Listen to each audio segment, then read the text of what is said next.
Hola, mi nombre es Javier García,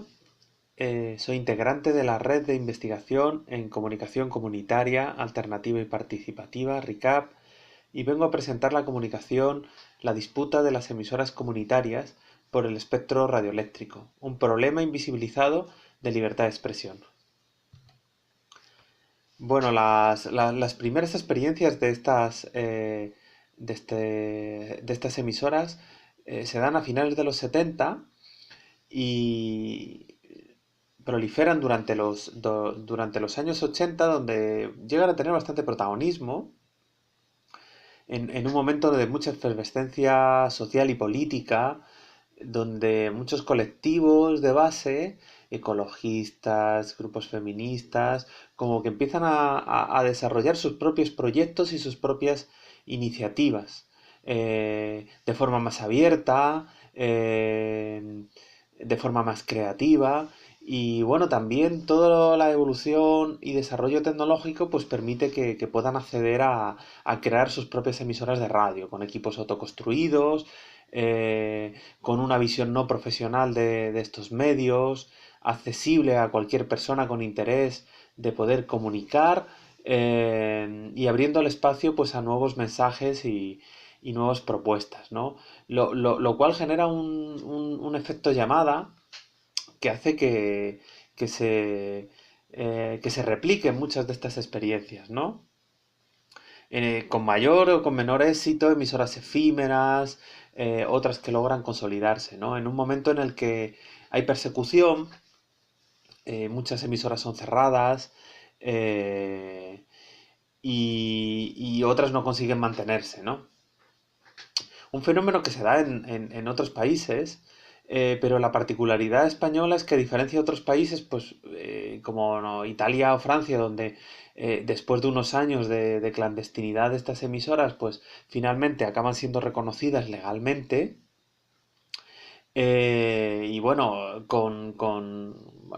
otras consecuencias, porque también en algunos de estos países pues hay una pérdida de radicalidad también de estos medios de comunicación. Pero la diferencia en España es que no se da ese reconocimiento legal en los años 80 a pesar de los intentos que hubo, y se da una situación como de tolerancia de estas emisoras. No hay reconocimiento legal, pero se les permite funcionar sin que exista persecución y, bueno, salvo algún caso de algunas multas o algunas presiones,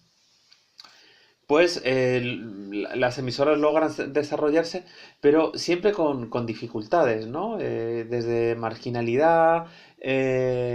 con escasa cobertura y audiencia, sobre todo porque progresivamente se va agotando el espectro radioeléctrico disponible, ¿no? Porque cada vez hay más emisoras con licencia, y empiezan a surgir también emisoras sin licencia, incluso las propias cadenas comerciales, donde no consiguen licencia, pues plantan repetidores ilegales, y al final cada vez el espacio es menor para emitir y las emisoras comunitarias se ven pisadas por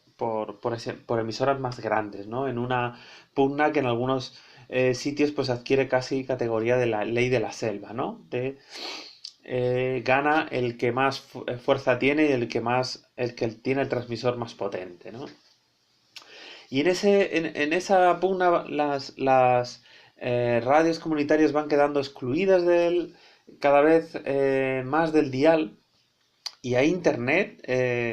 bueno, surge como una nueva ventana para difusión y un salvavidas en algunos casos para las emisoras que no habían logrado tener una buena presencia en el dial, ¿no? Y surgen también otras estrategias, ¿no? Como que hacen que muchas emisoras terminen reinventándose y optando por hacer un trabajo más barrial,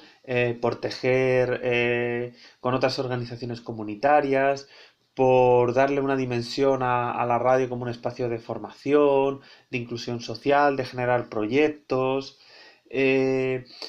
pero en un entorno de trabajo como más íntimo, ¿no? Más local, sin conseguir impactar en las grandes audiencias, ¿no?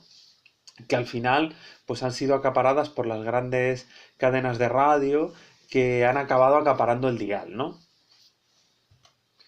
Bueno, al final, después de todo este recorrido, con la reforma legal que se hace con la Ley General Audiovisual en el año 2010, se logra el reconocimiento legal de estas emisoras, creándose la figura de los servicios de comunicación comunitarios sin ánimo de lucro,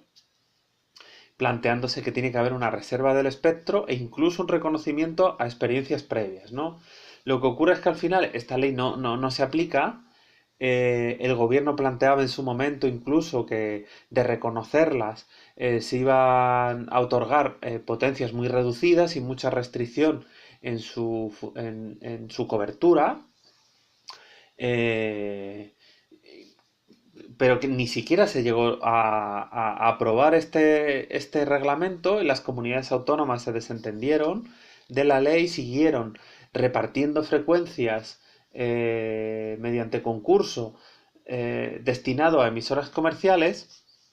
y las radios, las emisoras comunitarias se quedaron fuera del dial. En el caso de la televisión comunitaria, lo que ocurrió fue que el paso de la televisión analógica a digital significó que muchas televisiones no pudieran dar ese paso y muchas terminaron desapareciendo y son muy pocas las emisoras de televisión que han logrado sobrevivir. En el caso de la radio sobreviven, eh, pero la situación no ha cambiado con respecto a la situación previa al reconocimiento legal. Incluso se han dado varios casos de multas y cierres, ¿no? Eh, en algunos casos totales, como en el de la televisión comunitaria de Barcelona, o en el caso de Radio Nava en Asturias, y en otros casos, pues, como el más reciente de Quack FM, que han dejado de emitir por FM debido a un expediente de cierre que están denunciando en estos momentos y continúan con sus emisiones en Internet tratando de hacer pública y de denunciar y de que el público en general conozca esta situación, ¿no? Y que estamos ante un problema de libertad de expresión por el hostigamiento que sufren estas emisoras y por la imposibilidad de acceder al espectro radioeléctrico y poder generar medios de comunicación que puedan llegar al gran público, ¿no? Aquí lo que nos encontramos es que ha habido poca repercusión de toda esta denuncia. Son muy pocas organizaciones las que se han hecho eco de esta situación, que al final muchos acaban viendo como un problema administrativo, como un problema de legalidad, y no como lo que en el fondo es, que es un problema que afecta al ejercicio de derechos fundamentales, como la libertad de expresión, ¿no? Restricciones de tipo más indirecto, eh, que son más invisibles porque no son como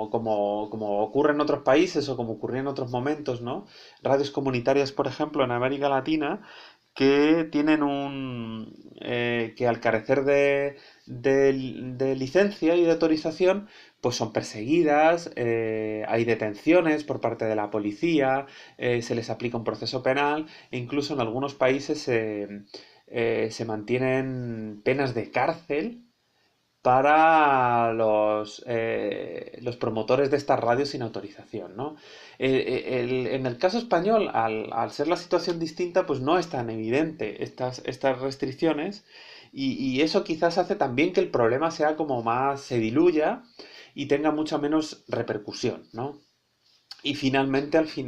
lo que nos encontramos es que se mantiene esta exclusión del espectro radioeléctrico a pesar de que hay ese reconocimiento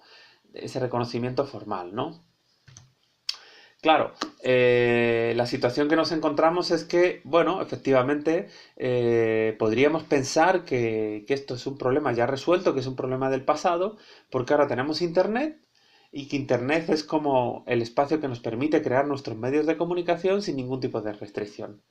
Sin embargo, yo creo que ya ahora comienza a ser mucho más evidente por la evolución que tienen las redes sociales como Facebook, el uso de los algoritmos, las fake news. O sea, al final como que nos estamos encontrando que esta utopía que nos mostraba Internet ha resultado no ser tanto y nos encontramos en un escenario en el cual los medios de iniciativa ciudadana naufragan en Internet, porque sí, puedes crear el medio, pero no consigues mucha repercusión. Al final, Internet acaba siendo privatizada y las lógicas de los medios convencionales acaban trasladándose a Internet en un espacio donde cada vez es mucho más concentrado, ¿no?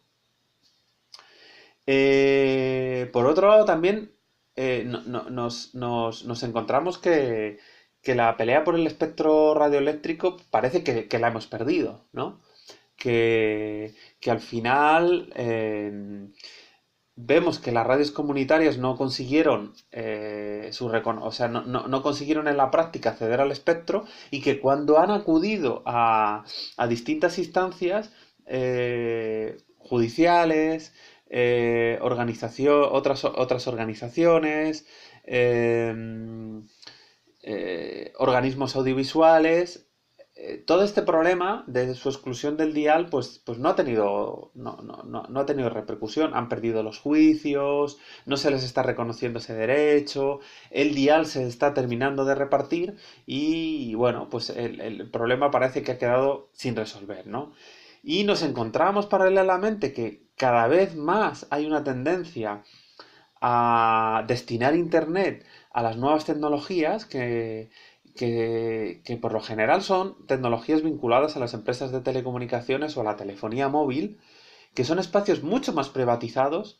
que el espacio que se estaba destinando a la radio y televisión. Porque dentro de lo que cabe, ahí estaban las radios y televisiones públicas conviviendo con el espacio privado, ¿no? Sin embargo, cuando nos vamos ahora al Internet, al mundo de los smartphones,